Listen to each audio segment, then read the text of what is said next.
નમસ્કાર વિદ્યાર્થી મિત્રો, શ્રી જ્ઞાનજ્યોત વિદ્યાલયના આ ડિજિટલ પ્લેટફોર્મમાં આપનું હાર્દિક સ્વાગત કરું છું। આજે આપણે ધોરણ 1 ની અંદર અંગ્રેજી વિષયનો અભ્યાસ કરવાનો છે અને તેની અંદર ચેપ્ટર નંબર 3 વિશે આપણે માહિતી છે તે મેળવવાની છે। તો અત્યાર સુધી આપણે માહિતી મેળવી બાળકો એલ ફોર લોટસ સુધી આપણે માહિતી છે તે મેળવી। તો એની અંદર આપણે એક વખત ધ્યાન આપી દઈએ, નજર આપી દઈએ અત્યાર સુધીના આલ્ફાબેટ, એટલે કે A for apple, B for ball, C for cat, D for dog, E for elephant, F for fish, G for gun, H for hat, I for ice cream, J for joker, K for kite અને L for lion। તો L for lion સુધીની માહિતી છે તે મેળવી લીધી। તો અત્યાર સુધીના આલ્ફાબેટ છે ફરજિયાત બાળકો તમારે યાદ રાખવાના છે। યાદ ન રહે તો બોલી બોલીને લખાણ છે તે લખવાનું છે। બોલી બોલીને લખાણ લખશો તો ફરજિયાત આલ્ફાબેટ છે તે યાદ રહી જશે। એક પછી એક કયો આલ્ફાબેટ આવે એ પણ તમારે યાદ રાખવાનો છે, ખાલી લાઈનમાં યાદ નથી રાખવાના। H for હેટ પછી કયો આલ્ફાબેટ આવે, L for લોટસ પહેલા કયો આલ્ફાબેટ આવે એ બધું જ તમારે યાદ છે તે રાખવાનું છે। તો L for લોટસ આપણે શીખી ગયા। L for લોટસ પછી શું આવે છે બાળકો, તો કે M for મોપ। તો M for મોપ ની માહિતી લઈ લઈએ બાળકો, કઈ રીતે લખાય છે આપણે સ્ટેપ અહીંયા આપેલા છે 1, 2 અને 3 સ્ટેપનો ઉપયોગ કરીને આપણે M for મોપ છે તે લખી શકીએ છીએ।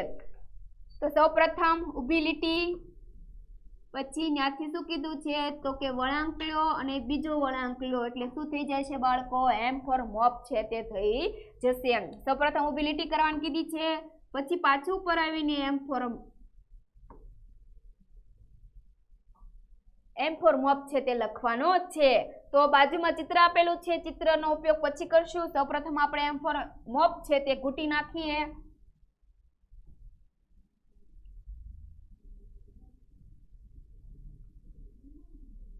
M for મોપ, મોપ એટલે શું થાય બાળકો, તો કે ઝાડુ। ટપકા જોડી નાખ્યા બાળકો। ટપકા જોડ્યા પછી શું કરવાનું છે તો કે ચિત્ર આપેલું છે, ચિત્રને જોડી દો। ચિત્ર જોડો ત્યારે પણ બાળકો ફરજિયાત બોલી બોલીને લખવાનું, ચિત્ર જોડવાનું છે। M for mop, M for mop, M for mop, M for mop, M for mop, M for mop, M for mop, M for mop, M for mop, M for mop. ચિત્ર જોડી દીધું। ચિત્ર જોડ્યા પછી નીચે આપણે લખાણ લખવાનું છે તે પણ લખી નાખીએ। લખાણ લખ્યા પહેલા આપણે શું કરશું, ટપકા જોડશું। ટપકા જોડી દો। M for mop, M for mop, M for mop, M for mop, M for mop, M for mop. નીચે લખાણ લખી નાખો, M for mop.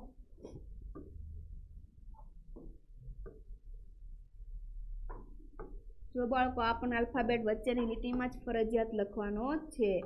M for mop, M for mop, M for mop. એમ ઠેક સુધી લખાણ છે તે લખવાનું છે। M for mop, M for mop, M for mop, M for mop, M for mop, M for mop, M for mop, M for mop, M for mop, M for mop.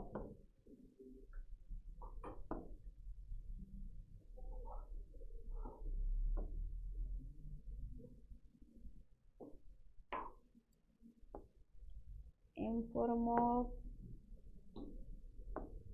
ફરજિયાત પેન્સિલનો ઉપયોગ કરીને આલ્ફાબેટ લખવાના છે અને બોલી બોલીને લખવાના છે। M for mop, M for mop. તો આપણે અહીંયા શીખ્યા બાળકો એમ ફોર મોપ 1 2 3 નો સ્ટેપનો ઉપયોગ કરીને એમ ફોર મોપ છે તે લખાય છે. એમ ફોર મોપ શબ્દ યાદ ન રહે બાળકો અહીંયા તો તમે મંકીનો પણ ઉપયોગ કરી શકો છો. એમ ફોર મંકીનો ઉપયોગ કરીને પણ આલ્ફાબેટ છે તે બોલાય છે. તો એમ ફોર મોપ એટલે શું થાય બાળકો? તો કે ઝાડવું. એમ ફોર મોપ છે એ આપણે લખ્યું 1 2 3 નો ઉપયોગ કરીને. સૌપ્રથમ લખાણ લખ્યું, સૌપ્રથમ ટપકા જોડ્યા અને પછી લખાણ છે તે લખ્યું. તો એમ ફોર મોપ પછી શું આવે છે બાળકો? તો કે એમ ફોર મોપ પછી એન ફોર નેસ્ટ. નેસ્ટ એટલે કે માળો. તો ઈ લખાણ કઈ રીતે લખાય છે બાળકો? N for nest. તો કે 1 અને 2 બે સ્ટેપનો ઉપયોગ કરીને આપણે એન ફોર નેસ્ટ છે તે લખી શકીએ છીએ. તો 1 નો ઉપયોગ કરો એટલે ઊભી લીટી કરીને પછી ત્યાંથી 2 નો ઉપયોગ કરીને એન ફોર નેસ્ટ છે તે લખાય છે. તો સૌપ્રથમ એન ફોર નેસ્ટ છે તે આપણે ઘૂંટી દઈએ.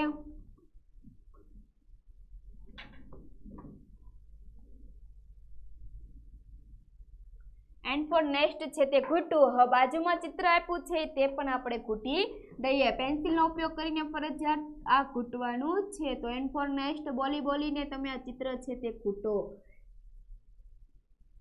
N for nest, N for nest.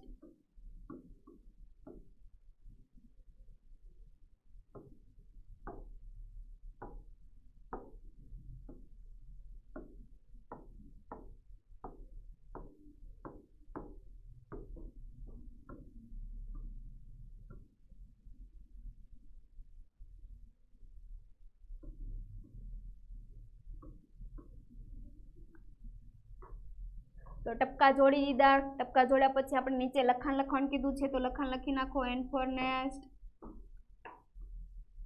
N for nest, N for nest, N for nest. બોલી લખજો. N for nest, N for nest અને એન ફોર નેસ્ટ. ટપકા જોડી નીચે લખાણ લખી નાખો. N for nest, N for nest, N for nest.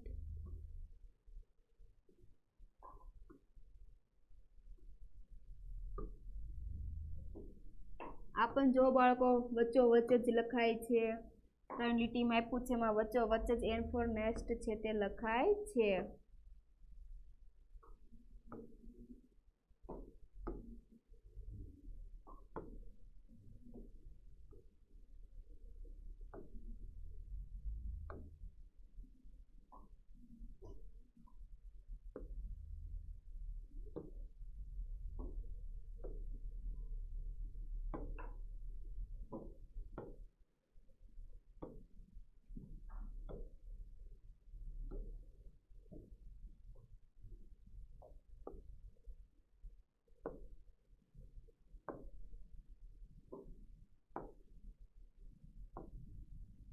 N for nest, N for nest, N for nest. તો બાળકો અહીંયા ખબર પડી N for nest છે તે કઈ રીતે લખાય છે. 1 અને 2 નો ઉપયોગ કરીને N for nest છે તે લખાય છે. 1 એટલે કે ઊભી લીટી અને ત્યાંથી 2 નો ઉપયોગ કરીને એટલે કે બીજો ઉપયોગ 2 નો ઉપયોગ કરીને N for nest છે તે લખાય છે. તો N for nest પછી શું આવે છે બાળકો? તો કે O for orange.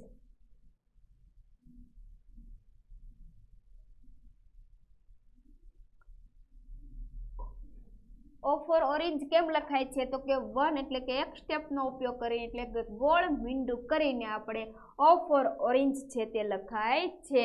તો એની અંદર ટપકા જોડી દઈએ આપણે બાળકો. O for orange. ટપકા જોડીએ. બાજુમાં ચિત્ર આપ્યું છે એમાં પણ ટપકા જોડી દઈએ.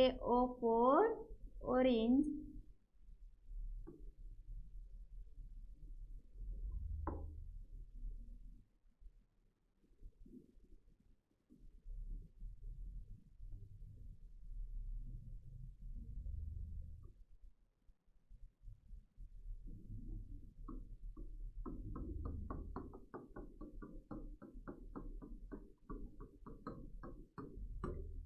O for orange. નીચે ટપકા જોડી દઈએ.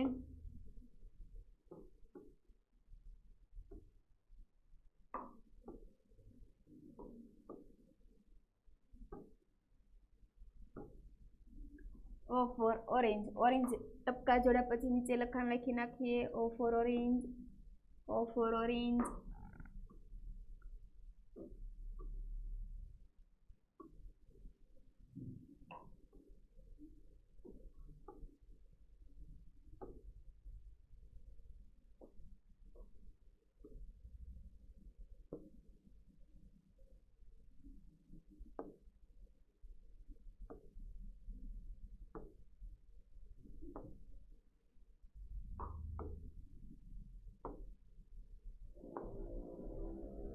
O for orange.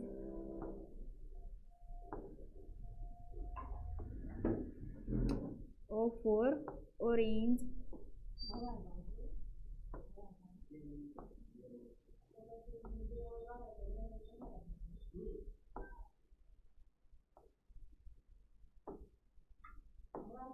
O for orange. તો આપણે અહીંયા શીખ્યા બાળકો O for orange છે તે કઈ રીતે લખાય. વન સ્ટેપનો ઉપયોગ કરીને ફરજિયાત O for orange છે તે લખાય છે. ગોળ મીંડું કરશો એટલે O for orange છે તે થઈ જશે. આપણે બાજુમાં ઘૂંટું, ઘૂંટા પછી ચિત્ર આપેલું છે તે પણ ઘૂંટું, નીચે પણ ટપકા આપ્યા છે તે ઘૂંટીને પછી નીચે છે લખાણ છે તે લખ્યું. તો અહીંયા શું થઈ ગયું બાળકો? O for orange છે તે પૂરું થઈ ગયું. શેના પછી O for orange આવે છે બાળકો? યાદ રાખવાનું છે. P for parrot,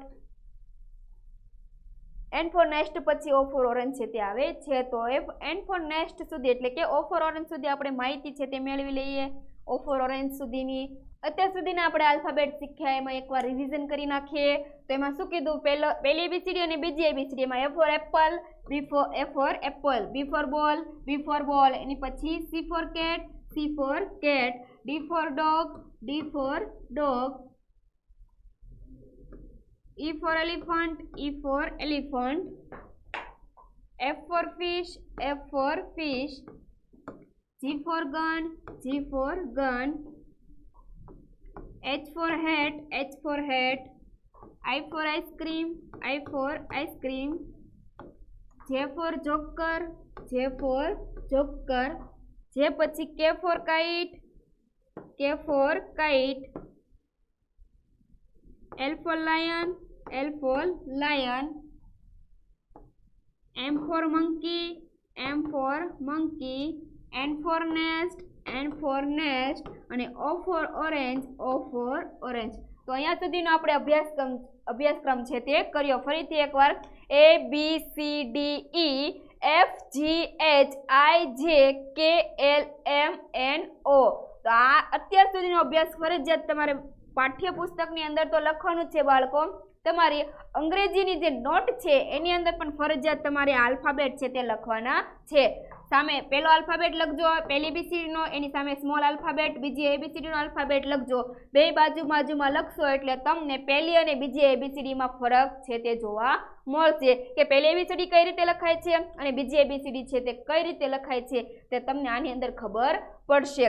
તો A for apple, B for ball, C for cat, D for dog, E for elephant, F for fish, G for gun, H for hat, I for ice cream, J for joker, K for kite, L for lion, M for monkey, N for nest અને O for orange. તો અહીંયા સુધીનો અભ્યાસ છે એ તમારે ફરજિયાત યાદ રાખવાનો છે. તો આપણે અહીંયા આ ડિઝિકલ તાસને પૂર્ણ કરશું અને ફરીથી આપણે નવા તાસની અંદર આ જ પ્રકરણની એટલે આ ચેપ્ટરની અંદર મળશું. આભાર.